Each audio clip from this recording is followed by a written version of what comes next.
વડોદરામાંથી રખડતા શ્વાનનો આતંક સામે આવ્યો છે। આ રખડતા શ્વાનને લઈ અને રહીશો ત્રાહિમામ પોકારી ઉઠ્યા છે। વારંવાર રખડતા શ્વાન રહીશો ઉપર હુમલો કરે છે, જેને કારણે રહીશો પણ ક્યાંક ને ક્યાંક અત્યારે ચિંતાતુર જોવા મળી રહ્યા છે।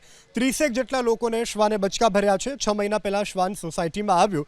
સોસાયટીમાં કોઈ શ્વાન ન હોવાથી રહીશોએ તેને રહેવા દીધું। ભૂતકાળમાં પણ શ્વાન એક વ્યક્તિ ઉપર હુમલો કર્યો, જે બાદ રહીશોએ તેનું રસીકરણ કર્યું હતું। જો કે 1 મહિનામાં રખડતા શ્વાને 30 લોકોને બચકા ભરતા રહીશો ઘરની બહાર નીકળવા પણ ફફડાટ અનુભવી રહ્યા છે। સ્થાનિકોનો આરોપ છે કે મહાનગરપાલિકા અને હેલ્પલાઇનમાં રજૂઆત કરી હોવા છતાં કોઈ કાર્યવાહી કરાઈ નથી। અનેકવાર હેલ્પલાઇનમાં મદદ માંગી હોવા છતાં ઉકેલ ન આવતા હોવાની સ્થાનિકોની ફરિયાદ। વડોદરામાંથી રખડતા શ્વાનનો આતંક સામે આવ્યો છે। આ રખડતા શ્વાનને લઈ અને રહીશો ત્રાહિમામ પોકારી ઉઠ્યા છે। વારંવાર રખડતા શ્વાન રહીશો ઉપર હુમલો કરે છે, જેને કારણે રહીશો પણ ક્યાંક ને ક્યાંક અત્યારે ચિંતાતુર જોવા મળી રહ્યા છે।